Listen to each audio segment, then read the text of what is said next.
Hello my beautiful badgers, Basic Coder back again with another part of my Carlos Wilkes live dev interview that was on all the W's, twitch.tv/TheMessyCoder. This time it's Destructible 2D. So if you're making a 2D games and you want the things to blow up, well, sit back and enjoy and I'll see you all in a second.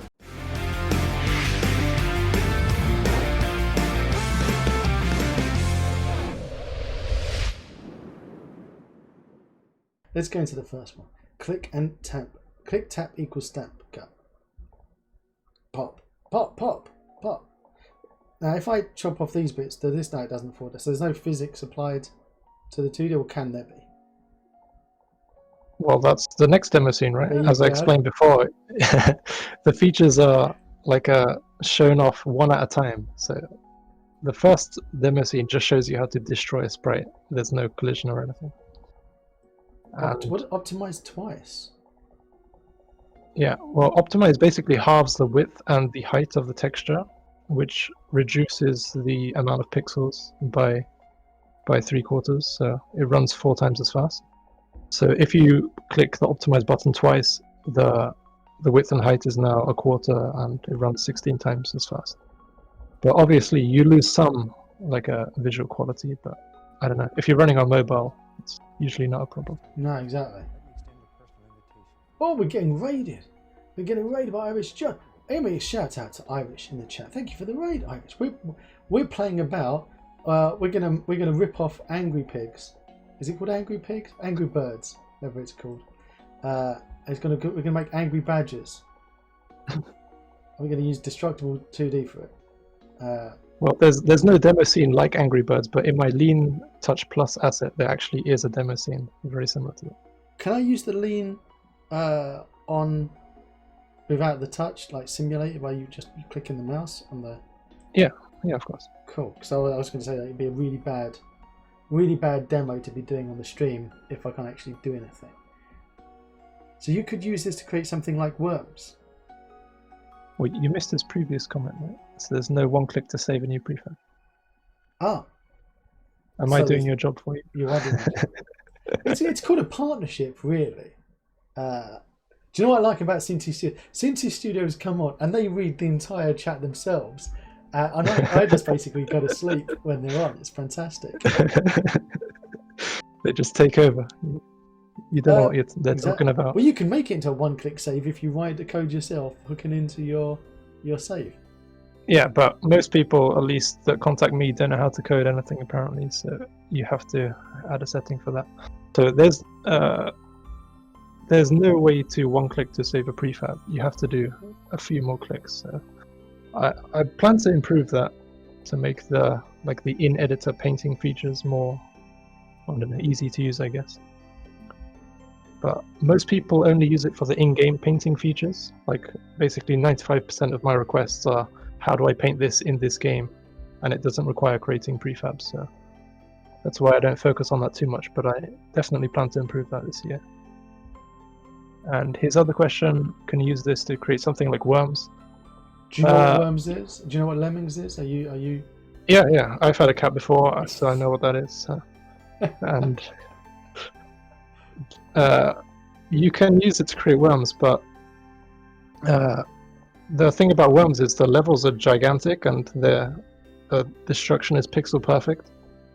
And the reason why that runs so fast, even on old devices, is because all of the collisions are really simple and they're handled by code, like directly reading into the texture arrays and stuff. Whereas with Unity, people expect like really high precision colliders to be generated, and that's much more difficult to do. So you can't just import like a worm scene and expect it to run with the same performance if you want colliders and stuff. So what I recommend for people that want to make a Worms-like game is for them to split the level up into smaller chunks. For example, in Worms, the level itself is usually comprised of lots of smaller objects. Like you have a small sprite and they're like stuck together to make one giant level. And if you do that same thing in Unity, so your level is made up of, say, 50 different medium to large size sprites, then that will work pretty good. But if you want like a 4K by 2K texture as your main level, for example, then that's probably going to run quite slow. Oh wow. I'm loving this, by the way.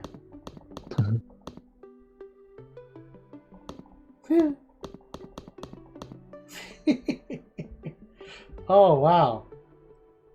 Good explanation, thanks. See, I did read something, Carlos. Click tap to throw rock. And this is on the CPU, you were saying earlier. Yes. So on the This is mobile, all. how have you experienced any points where you go? Oh, you're supposed to drag the mouse. Sorry. Oh. It says here click tap equals throw rock. Yeah. Bad description. 1 star. Yeah, that's like in Worms. The like the bazooka has this power indicator, like you see there. Also, the Angry Pigs. I've not played that. So Whatever is Angry no Birds. idea.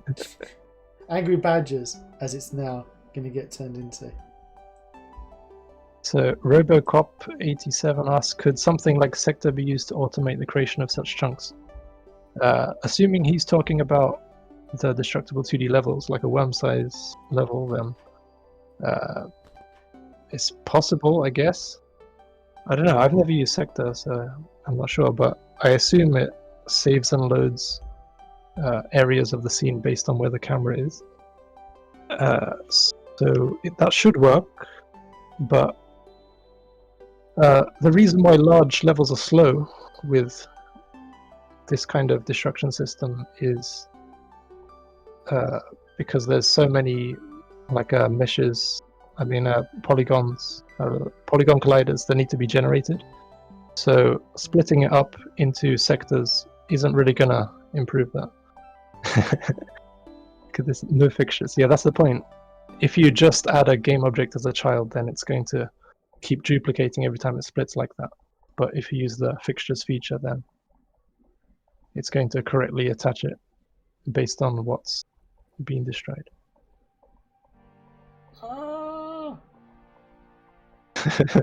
You're messing it up.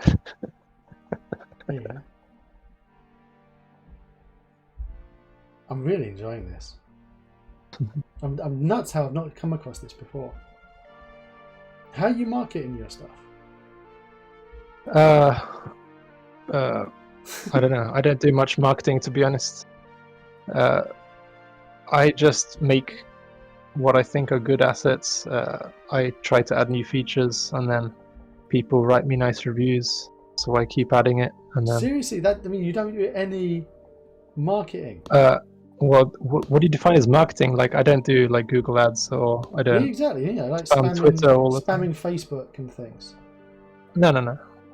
I've done a little bit of Twitter. Like, sometimes when there's a sale, I go, "Hey, look, get my stuff." But then when I think about it, like, who's gonna follow me if all I'm doing is spamming my asset sales? It's like, I don't know. It seems like a silly marketing strategy. So the better approach would be to like share cool things that I'm doing so I get followers, and then occasionally like I put links to my assets or something. But to be honest, I can't be bothered to share cool stuff all the time. I've not seen you sharing much cool stuff on your Twitter. I think the last activity was 2019. Right. Because to be honest, I would rather just write code than make nice videos and screenshots and show them off. So. Your code is the best marketing tool out there. Exactly.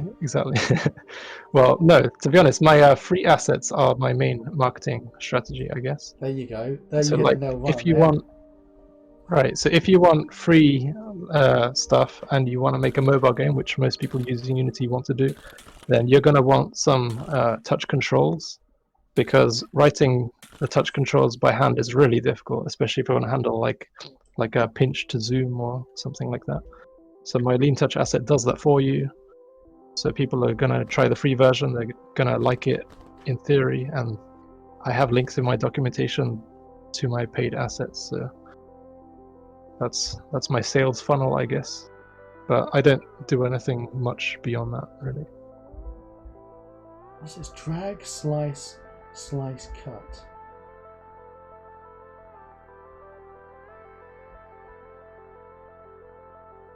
Why are you slicing the wrong bit? I wanted to see what would happen. All right. Yeah, so it allows you to connect the light, like the light bulb, to the I don't know where it connects to the wall, and when the connection is severed, there's an event, and that event is used to disable the light in that scene. But it could be used for anything else. Like in a game, you could have like the arm of a boss, and when you cut it off, it like spews blood or something like that. I don't know. So that's the point of that demo scene. Oh, what's this? Is this revealing stuff inside? Oh, yeah, no. So you have multiple layers. So you cut off the skin, and then once enough, like a percentage of that has been destroyed, then it reveals the skeleton. That's disgusting. Skeleton, the bones, and then so it's different layers. So these are all things people just request to like, help. How do I do this? And I'm like, oh, that's a cool idea. I'll make that as a demo scene. Samuel says, I have used your assets for 2 mobile projects. Lean Touch is awesome. Thank you. Unfortunately, nobody ever tells me which projects they've made with it. I was about to say, do you want a link in the showcase on the Discord? Exclamation mark Discord in chat, and we've got a showcase. It's surprising how few people actually tell me about which projects they've made using my assets. Well, you know what, Carlos? I'll tell you what I'm gonna end up making. Because this is really lending itself to even all your demos. Because you said like, oh, you don't have the demo for Angry Birds in this, and you need to. You do actually that. You had it with that throwing the rocks and throwing the snowballs. I don't know. Maybe I did. I don't remember everything I had. I mean, look at this one. Where's the fracture force? Another one. Well, here we go. This one. That is like, you know, the Angry Birds building, and as you throw your I see. Your bird into it. Right. See? Right. But you're not throwing like a bird itself. Well, you can spawn it. I see what you mean. Yeah, it's very similar. Yeah. Okay, I'll let you have that one. So I'm going to nick this completely. I'm going to asset exclamation mark flips in chat. Can you spam the flip it emojis in chat, because I'm definitely going to flip this. We can even procedurally generate the levels with Dungeon Architect as well. Animation. So that works in 2D? Yeah, exactly. Okay. If you go into the VOD section, Carlos, after the stream, you could watch the interview. Okay. That I had. Here we go. We've added some physics onto this one, and they're boom falling down. I used to make Worms levels on the Amiga many years ago. How old are you? Very old. And I was published actually in my levels back before the internet, like you've got it now. They were published in the magazines, Amiga format and CU Amiga magazines. You got published? I got published for my levels. Wow. And a friend of mine showed me, like, he would be using, I forgot the name of it, that hardware that you plugged in and you can take pictures of like videos or whatever, and then stick it into your Amiga. What was it called? Something stupid. And I was like, that's awesome. I never had that tool, so I hand drew everything, which was, and you could be playing another game, and it would take a screenshot of the game that you're playing. So this is like back in the old days when you couldn't just take screenshots of games, and he would then use that as the image for his levels, and he would edit it. I'm working a mobile trivia game, so it'd be really good for that. This looks awesome. It's like 2D version of Rayfire. Exactly, shorties. Exactly. It is like the 2D version of Rayfire. Exclamation mark Carlos in chat. Exclamation mark Carlos in chat. He's so good, he gets a first name only. Not that many people have that claim to fame on my Twitch stream. Thank you. Very nice. So this is leaving scorch marks around? Yeah, this is a kind of a advanced feature, I guess, because normally only the alpha channel is like modified, I guess, when you destroy stuff. But to make the scorch marks, you have to modify the RGB channels as well. And this requires a slightly different setup. I don't know. I just made this demo scene. There's also another demo scene that has this in a more, I don't know, more impressive setting. Sexy? With some of the, somewhere at the bottom. I don't know. I don't remember the name of the demo scene. Vicky says, "You like Cher or Madonna? Now it's just Carlos." Exactly. I think I've tried lean localization, but if I remember, we had problems with Arabic language. Oh, what was the problems there? Oh. Basically, Arabic is right to left, and I've never written with this in my life, and I have no idea how it works, so I can't really test it very easily. What about up and down? Well, that's, I don't know, probably doesn't work either. So, I don't know. So Sanyo probably found some issue, and I can't really easily debug it myself, because I don't really know what the issue is, or I don't know how to fix it, or whatever. So I don't know. Only left to right languages, please. That's what I can easily test, because I'm familiar with. Oh dear, Carlos. But it's free, so if someone can find the issue, they could just tell me, then I'll gladly fix it. Have we got any Arabic readers, writers in chat that lean? If you go to ! Carlos, stick it in. It's free to get the localization asset. Do you need to use so it's for an extension for your lean touch, or is it just? No, these are all separate assets. So if you want to implement localization in your game, then you can just install lean localization. So you don't need to have all the rest of them? No. They're all separate. All of my assets are standalone. Even the Space Graphics Planet asset doesn't require Space Graphics Toolkit. Because, I don't know, I kind of hate the idea of releasing an asset that doesn't work unless you have another asset or something. It seems a bit silly, so I try to make them all standalone. Of course, Unity makes that quite difficult, because the way the asset system works, you can't have like a library that automatically gets downloaded with a particular asset, so it's difficult to share files. Well, they're making it easier now, aren't they? So you can... with the package manager, yeah. Yes, it's easy, but the problem is asset developers can't use the package manager right now. At least not actual packages. Right now, we upload assets, and you can download the assets through the package manager, but we're not actually uploading packages, so we don't have access to all the cool features that Unity has. Oh wow, I'm trying this so badly. So yeah, when I was a kid, my favorite car was the Dodge Viper, this one, the GTS. And so I made this demo scene with this. Can the wheels come off and then it won't drive anymore? No. You eventually end up with just a chassis with wheels. Except if you damage it that much, the mass of the 2D rigid body becomes 0, so the physics kind of breaks. So. Asteroid laser. Oh, asteroid laser. Yeah, you can see the naming of my demo scenes is quite very imaginative. Simple. Yeah, same with the asset names themselves. Like, can you guess what Destructible 2D does, or Paint in 3D? Especially if people don't butcher the names of your assets. So I'm not too happy with this demo scene, because as you can see, if you rotate too quickly, then it kind of like stabs like lots of different holes in there rather than sweeping across.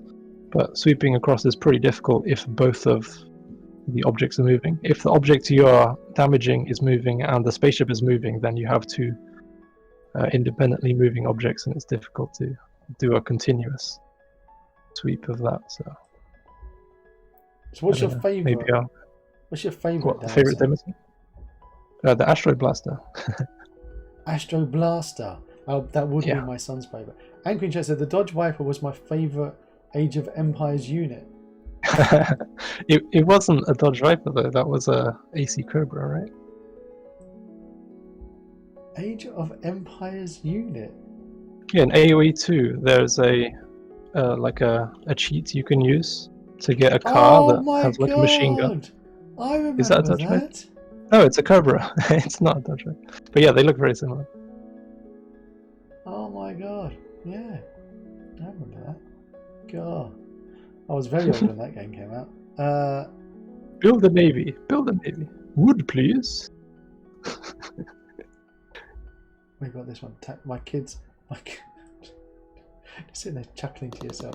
Gonna turn, click, tap, shoot. Alright, drag is turn, click is shoot. Yeah, the reason why the controls are a bit awkward is because I wanted them to work on mobile devices as well. And I don't want to implement two different control schemes, so I just made the mouse and the finger work the same way. Do you know what you need? Messi's Ultimate Input Manager.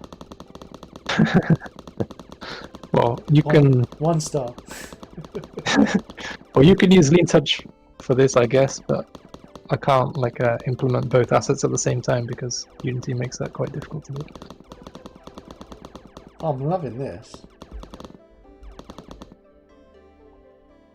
Whee!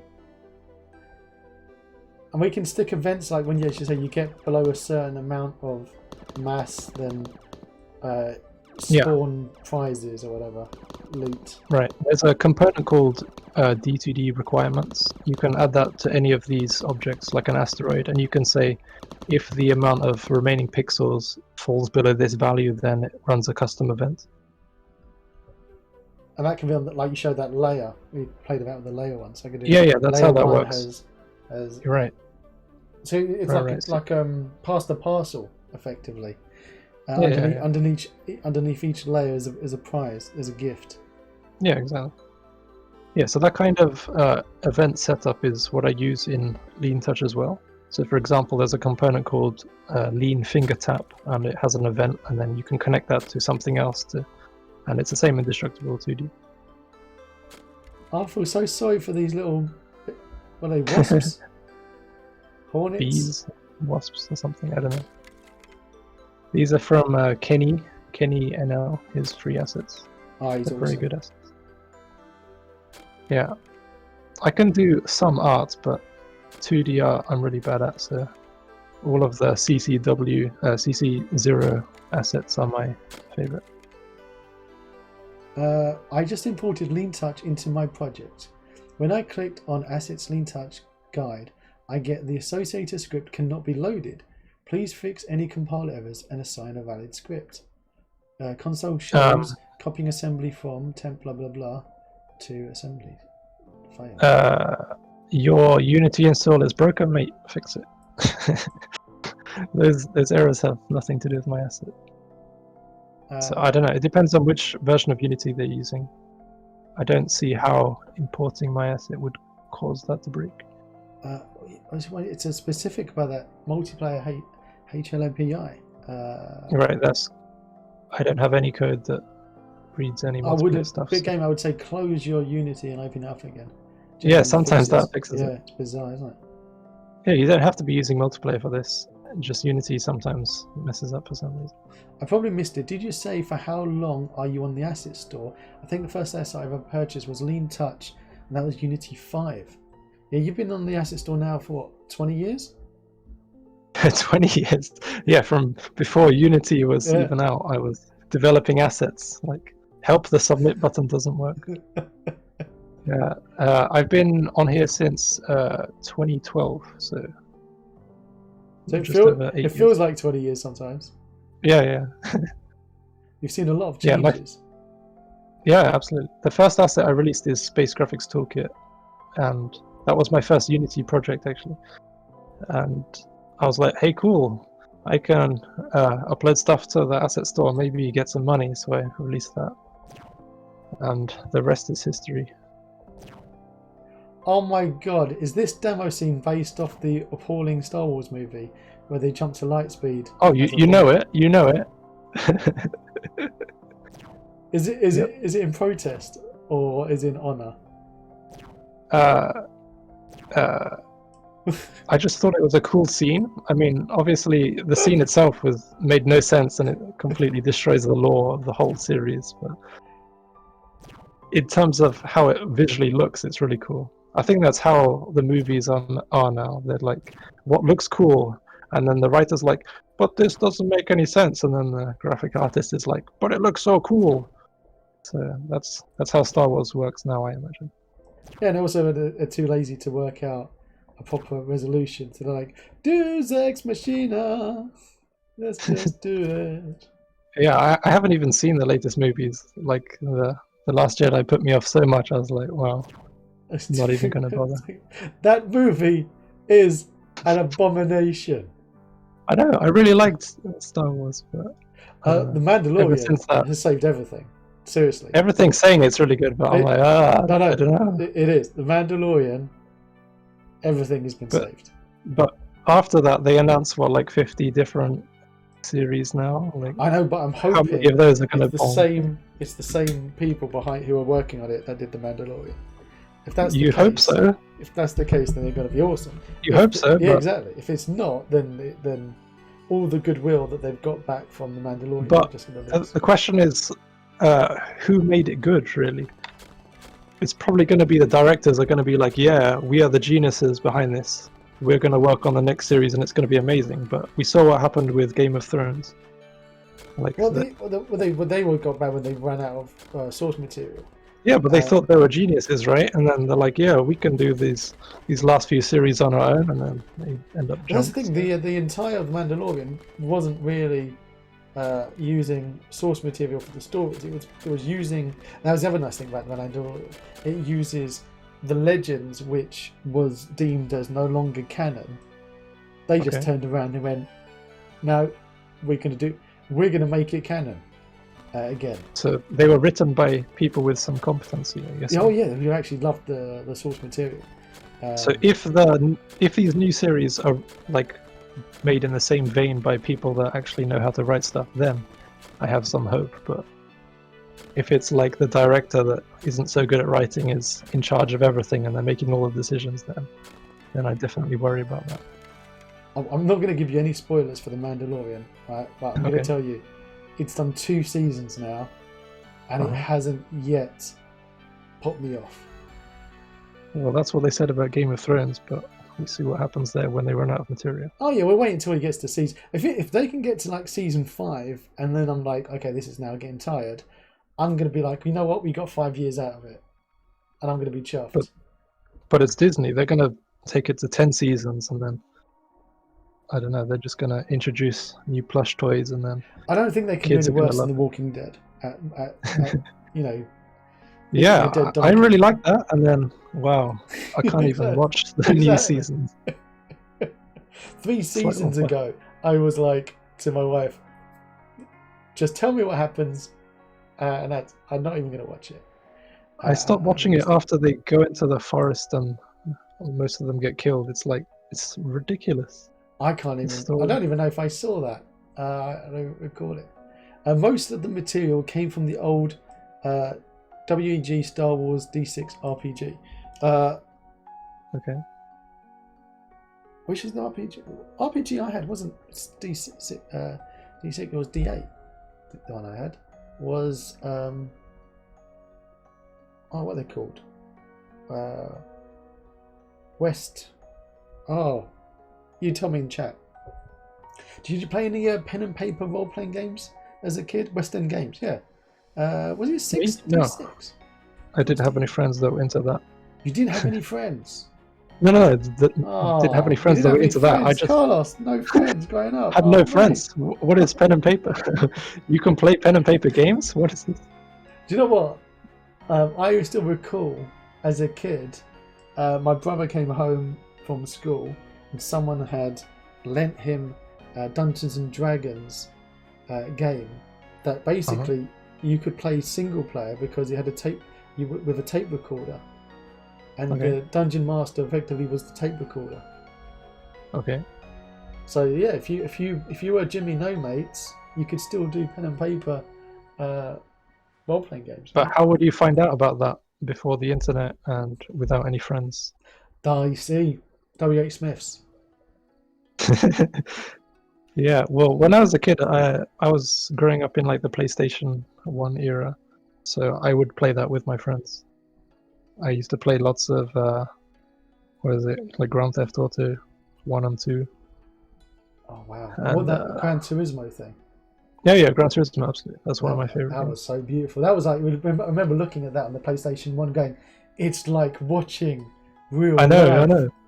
Yeah, it's like, wow, the graphics, wow. And then the graphics are never going to get better than this. How could they possibly ever get better than this? Once you play Gran Turismo 2, 3, and you go back, you're like, what the hell is this? It's like, this is abysmal. The controls are so bad. It's like, what's going on? Never go back, Carlos. Never go back. Well, before that, we're not going to be saying the same about Space Graphics Toolkit. I hope not. So Space Graphics Toolkit came out, you said 8 years ago now? Yeah, just over 8 years. So this is 8 years old. If you want to see more of my crazy videos, click on the left side of your screen now. And down below, there's that big juicy subscribe button. And right next to it is the magic bell that if you click it, it will tell you if I've got a new video coming out. Till next time.